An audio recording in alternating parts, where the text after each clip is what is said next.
We know that light travels in the form of waves. Each light wave has its own wavelength, amplitude, frequency, and phase. Now, imagine two light waves traveling through the same medium. When these waves overlap, they combine to form a new wave. This process is called the superposition of waves. Superposition happens when two or more waves interact. A special case of this is called interference. In interference, two light waves with the same wavelength, frequency, and phase overlap. Interference is of two types: constructive and destructive. In constructive interference, the crests and troughs of both waves align. This creates a wave with maximum amplitude. In destructive interference, the crest of one wave meets the trough of another. This cancels out the wave, resulting in minimum amplitude.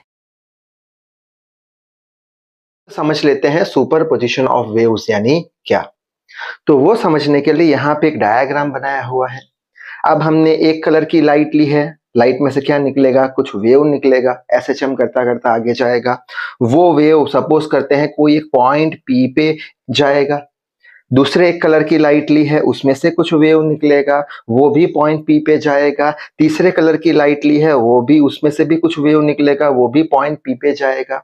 अब यहाँ पे जो point P होगा वो सोच में पड़ जाएगा क्या कि ये जो कलर की जो वेव है उसका डिस्प्लेसमेंट कुछ y1 है, इसका डिस्प्लेसमेंट कुछ y2 है और इसका डिस्प्लेसमेंट कुछ y3 है। जो एसएचएम करते हैं उसका डिस्प्लेसमेंट y1, y2 और y3 है। तो ये जो पॉइंट है वो सोचेगा, ये पॉइंट मीडियम में होगा, वो सोचेगा कि मैं अब कौन से डिस्प्लेसमेंट के साथ वाइब्रेट करूं, कौन से डिस्प्लेसमेंट के साथ ऑसिलेट करूं, y1 के साथ करूं, y2 के साथ करूं या y3 के साथ करूं।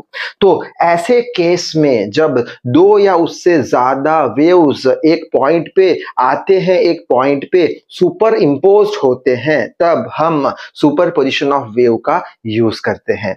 तो सुपरपोजिशन ऑफ वेव में हम क्या करेंगे कि ये जो पॉइंट P है, ये पार्टिकल का नेट डिस्प्लेसमेंट, रिजल्टेंट डिस्प्लेसमेंट जो होगा वो किसके बराबर होगा, इसका जो डिस्प्लेसमेंट होगा उसको हम ऐड करेंगे, इसका डिस्प्लेसमेंट को ऐड करेंगे और इसके डिस्प्लेसमेंट को ऐड करेंगे। तो सारे जो वेव्स है उनके डिस्प्लेसमेंट को हम वेक्टोरियली ऐड करेंगे और वेक्टोरियली ऐड करने पर हमें क्या मिल जाएगा, ये पॉइंट P का नेट डिस्प्लेसमेंट मिल जाएगा। तो इसे हम सुपरपोजिशन ऑफ वेव बोलते हैं। तो वही बोर्ड पे लिखा है, देख लेते हैं कि when two or more waves travelling through a medium, दो या दो से ज्यादा वेव कोई एक मीडियम में से ट्रैवल हो रहे हैं, pass through a common point, ये हो गया हमारा common point P। Each wave produces its own displacement on that point. हर एक वेव अपना खुद का डिस्प्लेसमेंट यहाँ पे प्रोड्यूस करेगा, यहाँ पे इसका डिस्प्लेसमेंट, यहाँ पे इसका डिस्प्लेसमेंट, यहाँ पे इसका डिस्प्लेसमेंट, ठीक है। तो जो रिजल्टेंट डिस्प्लेसमेंट होगा वो पॉइंट पे on that point is the vector sum of, जो रिजल्टेंट डिस्प्लेसमेंट होगा, नेट डिस्प्लेसमेंट, वो क्या होगा, वेक्टर सम होगा। किसका वेक्टर सम, यहाँ पे गलत लिखा है मैंने, vector sum, SUM, addition, vector sum of all the individual waves at that point. हर एक वेव का जो इंडिविजुअल डिस्प्लेसमेंट होगा ये पॉइंट पे, उसका क्या कर देंगे, वेक्टर सम ले लेंगे, जो हमें क्या बता देगा, ये पॉइंट का नेट डिस्प्लेसमेंट बता देगा। सो आई होप ये बात समझ में आ गई होगी सुपरपोजिशन ऑफ वेव की। थोड़ा और अच्छे से समझते हैं क्या है ये सुपरपोजिशन ऑफ वेव। तो उसके लिए यहाँ पे एक कलर की लाइट ऐसे जा रही है, दूसरी कलर की लाइट ऐसे जा रही है, पॉइंट P पे क्या हुआ, इंसिडेंट हुआ, ठीक है। अब ये कलर की लाइट जो है उसका डिस्प्लेसमेंट 3 का है, तो ये पॉइंट P को वो 3 के डिस्प्लेसमेंट से नीचे ले जाने की कोशिश करेगा, और ये कलर की जो लाइट है उसका डिस्प्लेसमेंट 7 का है, तो ये 7 के डिस्प्लेसमेंट से उठ रहा है वेव। ये देख रहे हो ग्रीन लाइट ऊपर उठ रही है, ये ऐसे आ रही है और ये ऐसे जा रहा है, तो 7 के डिस्प्लेसमेंट से ऊपर ले जाने की कोशिश करेगा। तो पॉइंट P जो है वो कंफ्यूज हो जाएगा, वो सोचेगा मैं कि 7 से ऊपर जाऊं या 3 से नीचे जाऊं। यानी जब सुपरपोजिशन होगा तब इसका नेट डिस्प्लेसमेंट हम कैसे देंगे, वेक्टोरियली ऐड कर देंगे, इसका डिस्प्लेसमेंट y1 और इसका डिस्प्लेसमेंट y2। तो कैसे ऐड करेंगे, ऊपर की डायरेक्शन में है तो प्लस मान लिया 7, वेक्टोरियली ऐड करना है, वेक्टोरियली ऐड करना है, वर्ड अभी हमने यूज किया था, वेक्टर सम लेना है। तो वेक्टोरियली ऐड करना है, नीचे की डायरेक्शन माइनस ले लेंगे, तो 7 + -3 कितना हो जाएगा, 4 का डिस्प्लेसमेंट इसका आ जाएगा, नेट डिस्प्लेसमेंट, ठीक है। तो ये हो गया सुपरपोजिशन ऑफ व्यूज। अब नेक्स्ट इंपॉर्टेंट टर्म है इंटरफेरेंस। इंटरफेरेंस यानी क्या, कि ये जो सुपर पोजिशन हुआ वेव का, उसके जो फिजिकल इंपैक्ट आए, वो फिजिकल इंपैक्ट को हम बोल देंगे इंटरफेरेंस। फिजिकल इंपैक्ट कौन कौन से आ सकते हैं, जैसे कि ये पॉइंट पे क्या होगा, यहाँ पे इसका कुछ एम्पलीट्यूड होगा, इसका कुछ एम्पलीट्यूड होगा, तो यहाँ पे कुछ रिजल्टेंट एम्पलीट्यूड आएगा। तो एम्पलीट्यूड क्या हो गया, इसका फिजिकल इंपैक्ट, सुपरपोजिशन का फिजिकल इंपैक्ट हुआ, असर आई एम्पलीट्यूड में। दूसरा कौन सा फिजिकल इंपैक्ट आ सकता है, इंटेंसिटी लाइट की कुछ बदल जाएगी। यहाँ पे कुछ लाइट का एम्पलीट्यूड आया, यहाँ पे कुछ लाइट का एम्पलीट्यूड आया, तो ये जो पार्टिकल पी है, यहाँ पे इसका कुछ रिजल्टेंट इंटेंसिटी आएगी। ठीक है, अलग अलग इंटेंसिटी है तो यहाँ पे अलग इंटेंसिटी आएगी, कुछ रिजल्टेंट इंटेंसिटी आएगी। तो फिजिकल इंपैक्ट में हम क्या लिख सकते हैं, सुपरपोजिशन का एम्पलीट्यूड इसका कुछ आएगा, रिजल्टेंट इंटेंसिटी कुछ रिजल्टेंट आएगी। तो इंटरफेरेंस यानी क्या, देख लेते हैं। The physical impact due to the superposition of two or more wave is called as interference. जो भी फिजिकल इंपैक्ट आएगा ये पॉइंट पे, जहां पे दो या दो से ज्यादा वेव आ रहे हैं, सुपर इम्पोज्ड हो रहे हैं, वहां पे जो फिजिकल इंपैक्ट आएगा, जैसे कि एम्पलीट्यूड और इंटेंसिटी रिजल्टेंट, उसको क्या बोल देंगे, इंटरफेरेंस ऑफ वेव बोल देंगे। अब ये टॉपिक तो हमने कैसे समझा कि डायग्राम में यहाँ पे दिख रहा है कि 3 से नीचे जा रहा है, ये इसको 7 से ऊपर ले जा रहा है, तो रिजल्टेंट 7 - 3 कर देंगे। लेकिन लाइट के जो वेव है वो दिखते तो है नहीं हमको, तो ये सब ऊपर 7 नीचे 3 ऐसे तो हम कर नहीं पाएंगे। तब हम क्या करेंगे, तो वो एक जनरल केस देख लेते हैं। जैसे कि यहाँ पे एक सोर्स लाइट का S1 है, यहाँ पे एक सोर्स लाइट का S2 है। ठीक है, अब ये S1 में से कुछ लाइट के वेव निकल रहे हैं, पॉइंट P तक पहुंचे, ये S2 में से कुछ लाइट के वेव निकल रहे हैं, पॉइंट P2 तक पहुंचे। S1 में से जो लाइट का वेव है वो P पॉइंट तक ट्रैवल करने के लिए कितना पाथ उसने कवर किया, पाथ डिस्टेंस कितना रहा, x1, और यहां से यहां पहुंचने में कितना ये वेव ने पाथ कवर किया, x2 जितना पाथ कवर किया। अब ये जो सोर्स S1 है उसमें से जो डिस्प्लेसमेंट है लाइट का वो कितना है, y1 माना है हमने, y1 is equal to a1 sin omega t plus kx। ये प्रोग्रेसिव वेव में हम ये इक्वेशन देख चुके हैं। ठीक है, a1 क्या है, इसका एम्पलीट्यूड है, और इसमें से जो वेव निकल रहा है उसका डिस्प्लेसमेंट कितना है, y2 is equal to a sin omega t plus kx। यहाँ पे a2 लिख लिया क्योंकि इसका एम्पलीट्यूड हमने चेंज करके रखा है। ठीक है, अच्छा दूसरी बात कि ये जब लाइट, ये वाली जब डिस्प्लेसमेंट वाली लाइट ये पॉइंट P पे आएगी तो क्या होगा, x की जगह x1 आ जाएगा। क्यों, कुछ पाथ इसने कवर किया है, पाथ डिस्टेंस है तो x1 आ गया, और ये लाइट जब यहाँ पे x2 डिस्टेंस कवर करके आएगी तो ये x की जगह कितना हो जाएगा, x2 हो जाएगा। ठीक है, तो यहाँ पे इनिशियली हम देख सकते हैं कि ये हमारा क्या था, फेज, अगर याद हो तो omega t plus k x. तो इनिशियली दोनों के फेज कैसे हैं, सेम है, इसका भी omega t plus k x, इसका भी omega t plus k x है। ठीक है, यहां तक पहुंचते पहुंचते क्या हो गया, यहाँ पे फेज कितना हो गया, omega t plus k x one, और यहाँ पे क्या हो गया, omega t plus k x to. यानी कि यहाँ पे क्या आ चुका है, अब फेज डिफरेंस आ चुका है। पहले फेज डिफरेंस कितना था, omega t plus k x और omega t plus k x phase difference 0 था या फेज सेम था। यहाँ पे पाथ डिफरेंस आया, इसके कारण फेज डिफरेंस आया। ठीक है, यहाँ पे कुछ फेज डिफरेंस आ जाएगा। फेज डिफरेंस किसके कारण आया है, पाथ अलग अलग है, इसके कारण फेज डिफरेंस आया है। ठीक है, अब यहाँ पे सुपर इंपोज हुआ, यानी यहाँ पे कुछ इंटरफेरेंस हुआ है। इंटरफेरेंस का हमने इक्वेशन क्या देखा था, y net is equals to क्या था, y1 plus y2, vectorially add कर देंगे तो वही बात यहाँ पे लिखी है, y net is equals to y1 plus y2। y1 का इक्वेशन हमारे पास a1 plus sine omega T यहाँ पे आया है, यहाँ पे आया है, तो ये इक्वेशन हम लिखेंगे, यहाँ पे इंटरफेरेंस हो रहा है तो पूरा इक्वेशन लिख लिया, प्लस ये वाला पूरा इक्वेशन लिख लिया, तो ये क्या हो गया, हमारा नेट डिस्प्लेसमेंट हो गया पॉइंट P का। तो यहां से हम बोल सकते हैं कि पॉइंट P जो है वो क्या करेगा, वो करेगा combination of SHM, simple harmonic motion करेगा, क्योंकि यहाँ पे एक सिंपल हार्मोनिक मोशन का इक्वेशन है, यहाँ पे एक सिंपल हार्मोनिक का इक्वेशन है, यानी पॉइंट P जो है अब कॉम्बिनेशन करेगा ऑफ SHM, यानी इसका भी SHM करेगा, इसका भी SHM करेगा, जो नेट होगा उसका कॉम्बिनेशन ऑफ SHM यहाँ पे हम देख सकते हैं, इसका SHM प्लस इसका SHM, इसको बोलते हैं कॉम्बिनेशन। किसका कॉम्बिनेशन, SHM का कॉम्बिनेशन। सो पॉइंट P क्या करेगा, कॉम्बिनेशन ऑफ SHM करेगा। अब दूसरी बात समझ लेते हैं कि इनिशियली तो कोई फेज डिफरेंस था नहीं, दोनों के फेज सेम थे, लेकिन यहां तक आते आते फेज डिफरेंस कुछ मिलेगा, इसका फेज अलग है, इसका फेज अलग है। तो फेज डिफरेंस क्यों आया, अभी हमने देखा पाथ अलग अलग थे, इसलिए पाथ डिफरेंस के कारण फेज डिफरेंस आया। अगर ये पॉइंट बीच में कहीं होता यहाँ कहां पे, तो ये x1 और ये x2 बराबर x2 बोल देते तो फेज डिफरेंस आता नहीं, ठीक है। पार्ट डिफरेंस यहाँ पे पार्ट डिफरेंस आता नहीं क्योंकि ये दोनों सेम है तो फेज डिफरेंस भी नहीं आता, लेकिन हमें पता है यहाँ से ये पॉइंट दूर है, यहाँ से ये पॉइंट पास में है, तो पाथ डिफरेंस आया, पाथ डिफरेंस आया, इसलिए फेज डिफरेंस आया। फेज डिफरेंस कितना आया वो देख लेते हैं। तो फेज को क्या बोलते हैं, फेज डिफरेंस या फेज को फाई से रिप्रेजेंट करते हैं, डेल्टा फाई से भी आप रिप्रेजेंट करते हो। फेज डिफरेंस कैसे फाइंड करेंगे कि इसका फेज माइनस इसका फेज, तो omega t plus k x two minus omega t plus k x one, omega t plus k x two minus omega t plus k x one, minus sine को अंदर भेजते हैं तो minus omega t minus k x one आ जाएगा, plus omega t minus omega t cancel, तो ये हो जाएगा k x two minus x one, k को कॉमन निकाल दिया, X two minus x one. के क्या होता है, वेव नंबर जिसका वैल्यू हम पढ़ चुके हैं 2 पाई बाय लैम्बडा, लैम्बडा होता है वेव लेंथ, तो के की जगह 2 पाई बाय लैम्बडा लिख लिया और X two minus x one की जगह डेल्टा एक्स लिख लिया। तो ये वाला जो इक्वेशन है मोस्ट इंपॉर्टेंट इक्वेशन है। ये वाले इक्वेशन से हम क्या बोल सकते हैं कि ये जो फेज डिफरेंस आया किसकी वजह से आया, पाथ डिफरेंस की वजह से।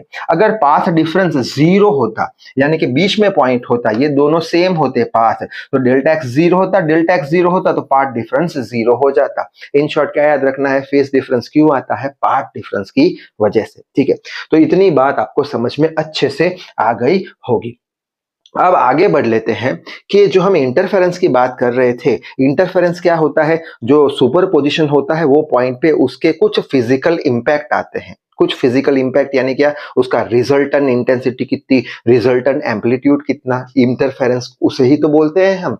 तो यहाँ पे वही लिखा है एम्पलीट्यूड एंड इंटेंसिटी।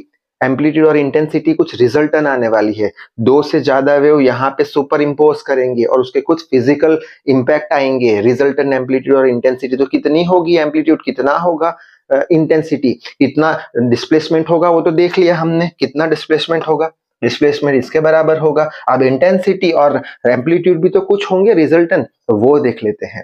तो यहाँ पे ये पॉइंट पे कितना इसका रिजल्टेंट एम्पलीट्यूड होगा वो हम ऐसे कैलकुलेट कर सकते हैं, A R square is equal to A one square plus A two square plus 2a1 a2 cos five. ये सिंपल सा इक्वेशन है, क्लास 11th में हम ऑलरेडी पढ़ चुके हैं, जिसमें क्या देखा होगा आपने कि सपोज ये एक वेक्टर f1 है, ये वेक्टर f2 है, इसका रिजल्टेंट ऐसे कुछ जाएगा, ये दोनों के बीच का एंगल थीटा है, ये रिजल्टेंट वेक्टर है। तो रिजल्टेंट वेक्टर कैसे फाइंड करते थे, याद हो तो fr का square is equal to f1 का स्क्वायर प्लस f2 का square plus 2f1 f2 cos theta, जहां पे थीटा जो होता था दो वेक्टर के बीच का एंगल होता था। उसी तरीके से रिजल्टेंट का हमने एम्पलीट्यूड फाइंड किया है सेम इक्वेशन से। ठीक, अब यहाँ पे रिजल्टेंट एम्पलीट्यूड कितना है यार वो तो हमें पता लग गया, अब रिजल्टेंट इंटेंसिटी कितनी होगी वो पता लगाते हैं। तो इंटेंसिटी जो होती है वो हमेशा लाइट की इंटेंसिटी दो लाइट के वेव निकल रहे हैं, यहाँ पे इंसिडेंट हो रहे हैं, तो लाइट की इंटेंसिटी जो होती है वो हमेशा प्रोपोर्शन होती है एम्पलीट्यूड के स्क्वायर पे, जो भी एम्पलीट्यूड होगा उसके स्क्वायर के प्रोपोर्शन में होती है। प्रोपोर्शनलिटी कांस्टेंट हटा के के रख दिया हमने, कांस्टेंट रख दिया, यानी आई का इक्वेशन क्या आ गया, के ए स्क्वायर। ये तो इंटेंसिटी की बात हुई, हमें तो ये पॉइंट पे रिजल्टेंट इंटेंसिटी कितना है वो फाइंड करना है। तो रिजल्टेंट इंटेंसिटी कैसे फाइंड करेंगे, तो यही एम्पलीट्यूड का इक्वेशन यहाँ पे लिखा हुआ है।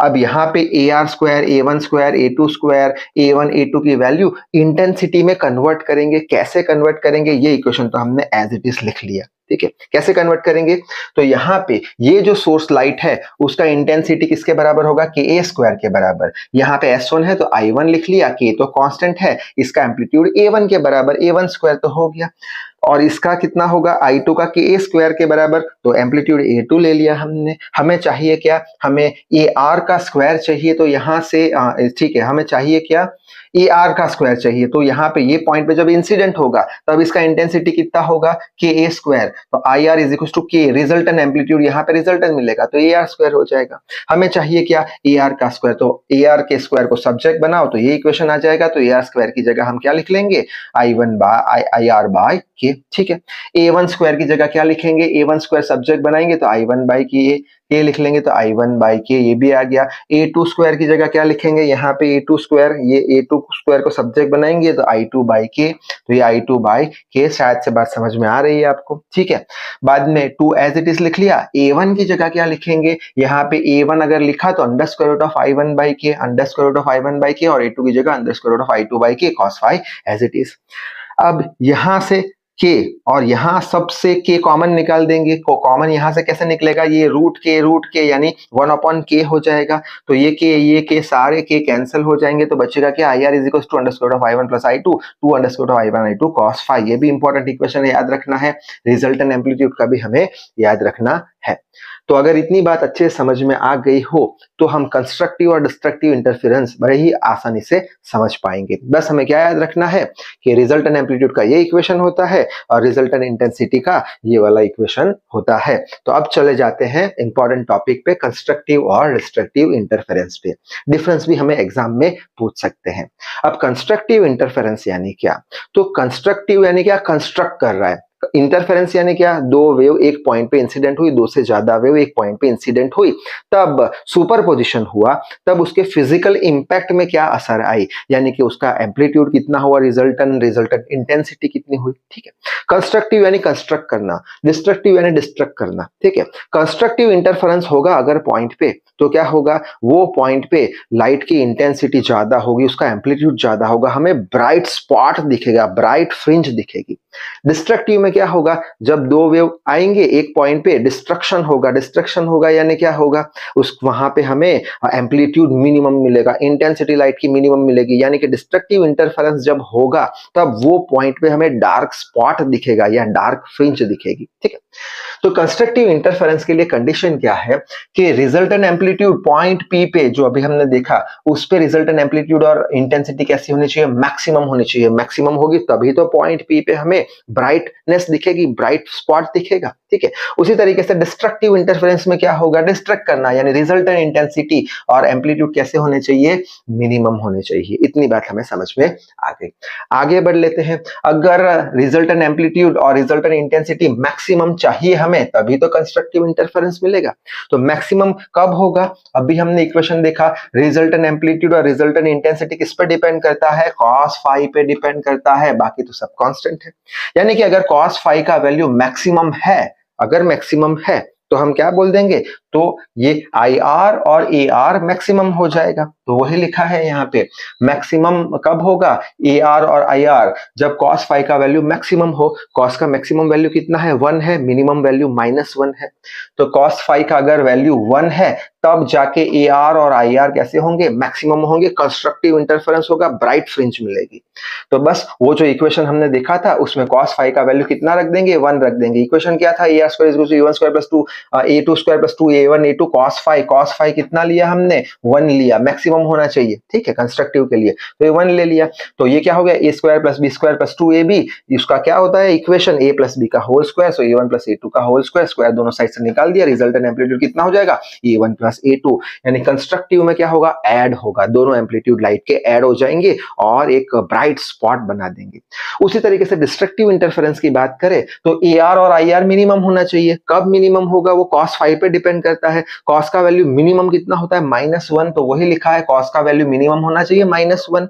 बस यही इक्वेशन में हम रख देंगे, ये इक्वेशन में cos का वैल्यू कितना, -1, तो -1 रखा हमने, तो यहाँ पे बाहर क्या आ जाएगा साइन, यहाँ पे माइनस साइन आ जाएगा। ठीक है, तो इक्वेशन क्या आ जाएगा, A1 square plus A2 square minus 2A1 A2, तो वही लिखा है A1 plus A2 minus 2A1 A2 square लिखा है यहाँ पे, A1 square plus A2 square, yes. तो ये A1 square plus A2 square minus 2A1 A2। अब ये किसका इक्वेशन हो गया, A square plus B square minus 2AB, तो उसका क्या आता है equation, A minus B whole square. Square हटाया, ये क्या हो गया, डिस्ट्रक्टिव इंटरफेरेंस, यानी जब दो लाइट आएगी तो दोनों के एम्पलीट्यूड कैसे हो जाएंगे, सब्ट्रैक्ट हो जाएंगे, यानी एम्पलीट्यूड कम हो जाएगा, डार्क स्पॉट दिखेगा हमें, डार्कनेस दिखेगा हमें, किसमें, डिस्ट्रक्टिव इंटरफेरेंस में। अब बात कर लेते हैं फेज डिफरेंस की। तो कौन से फेज डिफरेंस पे हमें ब्राइट स्पॉट मिलेगा, कौन से फेज डिफरेंस पे हमें कंस्ट्रक्टिव इंटरफेरेंस मिलेगा। तो उसके लिए अब भी हमने देखा cos phi का वैल्यू मैक्सिमम 1 होना चाहिए। cos का वैल्यू 1 कब होता है, तो cos का वैल्यू 1 होता है 0 डिग्री पे, 2 पाई पे, 4 पाई पे, 6 पाई पे, 8 पाई पे एंड सो ऑन।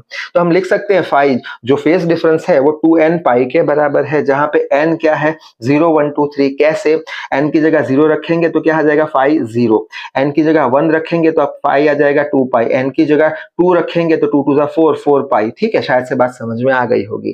तो फेज डिफरेंस जब 2n पाई जितना हो 2n पाई जितना हो तब हमें क्या मिलेगा, तब हमें कंस्ट्रक्टिव इंटरफेरेंस मिलेगा। फेज डिफरेंस यानी क्या, सिंपल सी बात है कि दो सांप है, दो सांप ऐसे ऐसे जा रहे हैं, ठीक है, फेज डिफरेंस 0 है, दो सांप ऐसे ऐसे जा रहे हैं, कुछ फेज डिफरेंस है, ठीक है। तो अगर फेज डिफरेंस 2n पाई जितना, ये सारी बात इंपॉर्टेंट है YDSC समझने में, यंग्स डबल स्लिट एक्सपेरिमेंट समझने में। तो फेज डिफरेंस जब 2n पाई होगा तब क्या होगा, 2n पाई होगा तब कंस्ट्रक्टिव इंटरफेरेंस होगा, वो पॉइंट पे क्या मिलेगा, ब्राइट स्पॉट मिलेगा। बात समझ में आ गई होगी। उसी तरीके से अगर डिस्ट्रक्टिव इंटरफेरेंस की बात करें तो फाई का वैल्यू cos फाई कैसा होना चाहिए, मिनिमम -1। -1 कब होता है, cos पाई पे होता है, 3 पाई पे, 5 पाई पे, 7 पाई पे, 9 पाई पे एंड सो ऑन। तो इसमें से हम लिख सकते हैं 2n - 1 इंटू पाई, जहां पे n बराबर 1 2 3 है, 0 नहीं है, 1 2 3 है। कैसे, जैसे कि यहाँ पे n बराबर 1 रखो, यहाँ पे n बराबर 1 रखो तो कितना हो जाएगा, 2 - 1 यानी पाई आंसर आ जाएगा। n बराबर 2 रखो, 2 2 4 -1 3 पाई, n बराबर 3 रखो, 2 3 6 -1 5 पाई आ जाएगा, ठीक है। यानी जब फेज डिफरेंस 2n - 1 पाई के बराबर हो तब हमें क्या मिलेगा, डिस्ट्रक्टिव इंटरफेरेंस, डार्क स्पॉट मिलेगा, ठीक है। अभी हमने देख लिया फेज डिफरेंस कितना होने पर डार्क स्पॉट मिलेगा, फेज डिफरेंस कितना होने पर ब्राइट स्पॉट मिलेगा। अब पार्ट डिफरेंस कितना होना चाहिए डार्क स्पॉट और ब्राइट स्पॉट के लिए, वो भी देख लेते हैं। तो हमने एक इक्वेशन देखा था अभी, ये जो फेज डिफरेंस है किस पे डिपेंड करता है, पार्ट डिफरेंस पे। ये वाला इक्वेशन याद हो तो अब भी हम देख चुके हैं, कौन सा था, phase difference phi is equal to 2 pi by lambda into delta X, बस वही इक्वेशन यहाँ पे लिखा है, वही इक्वेशन यहाँ पे लिखा है। यहाँ से हमें पार्ट डिफरेंस चाहिए, पार्ट डिफरेंस को सब्जेक्ट बनाया तो ये lambda upon 2 pi into phi हो गया। फाई का वैल्यू अभी हमने देखा है कंस्ट्रक्टिव के लिए 2n पाई रख दो, 2 पाई कैंसिल तो कितना हो जाएगा, n लैम्डा हो जाएगा, जहां पे n का वैल्यू कितना है, 0 1 2 3 हो जाएगा, ठीक है। यानी कि हमें कब हमें कंस्ट्रक्टिव इंटरफेरेंस मिलेगा, कब हमें ब्राइट स्पॉट मिलेगा, जब पाथ डिफरेंस होगा 0 या फिर 1 या 1 लैम्डा या फिर 2 लैम्डा या फिर 3 लैम्डा या फिर 4 लैम्डा, तब हमें क्या मिलेगा, हमें कंस्ट्रक्टिव इंटरफेरेंस मिलेगा, ब्राइट स्पॉट मिलेगा, ठीक है। उसी तरीके से डिस्ट्रक्टिव इंटरफेरेंस की बात करते हैं, उसमें कितना पार्ट डिफरेंस होना चाहिए तब जाके हमें वो पॉइंट पे डार्क स्पॉट मिले। तो उसके लिए वापस से यही इक्वेशन यहाँ पे लिखा है, डेल्टा एक्स को सब्जेक्ट बनाया है तो लैम्डा अपॉन 2 पाई, फाई का वैल्यू हमने ढूंढा था 2n - 1 पाई रख दिया, पाई से पाई कैंसिल तो लैम्डा बाई 2 है 2n - 1, जहां पे n क्या है 1 2 3 4 5, ठीक है। अच्छा, यहाँ पे हमें पाथ डिफरेंस कितना होगा तब हमें डिस्ट्रक्टिव इंटरफेरेंस मिलेगा। n की जगह 1 रखो, 1 रखेंगे n की जगह तो कितना आ जाएगा, लैम्डा बाई 2 आ जाएगा। n की जगह 2 रखो, 2 2 4 -1 यानी 3 लैम्डा बाई 2, ठीक है। n की जगह 3 रखो तो 5 लैम्डा बाई 2, 7 लैम्डा बाई 2, यानी पार्ट डिफरेंस जब इतना होगा तब हमें क्या मिलेगा, डिस्ट्रक्टिव इंटरफेरेंस, यानी कि हमें डार्कनेस मिल जाएगा। और यहाँ पे 0 पे फिर यहाँ पे 1 रखेंगे तो लैम्डा पे, 2 लैम्डा पे, 3 लैम्डा पे, ये सारे पार्ट डिफरेंस पे हमें ब्राइट स्पॉट मिलने वाले हैं। सो आई होप ये दोनों चीज आपकी क्लियर हो चुकी होगी। अब ये चीज क्लियर है तो इसके बेस पे एक न्यूमेरिकल देख लेते हैं, इंपॉर्टेंट वाला। तो यहाँ पे लिखा है if A1 is equal to A2 is equal to A है, यानी एम्पलीट्यूड, दो अलग अलग लाइट के एम्पलीट्यूड जो है वो सेम है एंड इंटेंसिटी भी सेम है, I1 बराबर I2 is equal to I, ठीक है।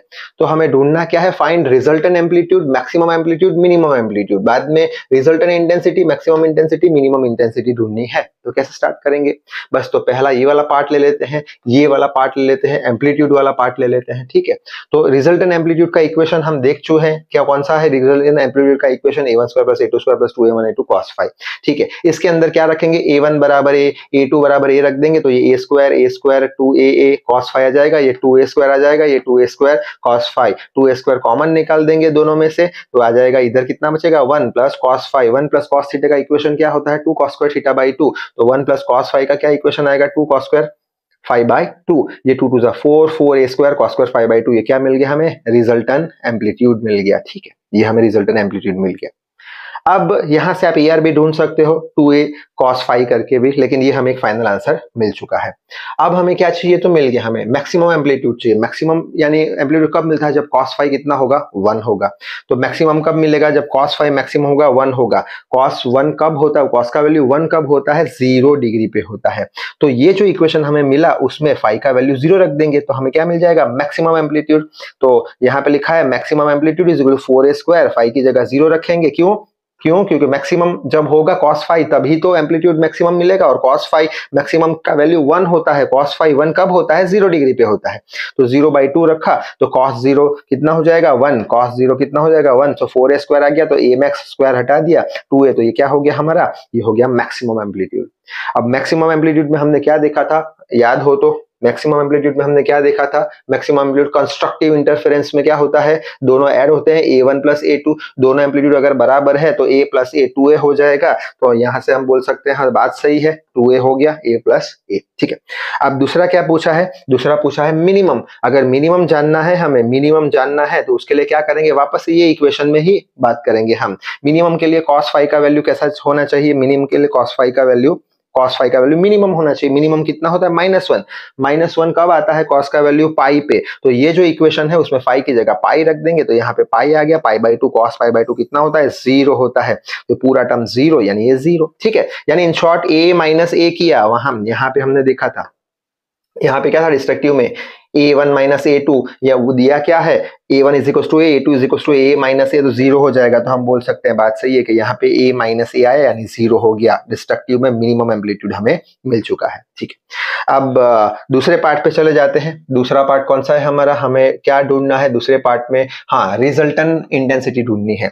रिजल्टेंट इंटेंसिटी का इक्वेशन देख चुके हैं, बस वही लिखो। यहाँ पे लिखा है IR is equal to I1 plus I2 2√I1 I2 cos phi. ठीक है, अब ये देखे क्या रखा है? I1 is equal to I2 equal to I, यानी I1 की जगह I, I2 की जगह I, ये I आ गया cos फाई, ये I प्लस I2I आ गया। ये रूट में क्या आ जाएगा? I square.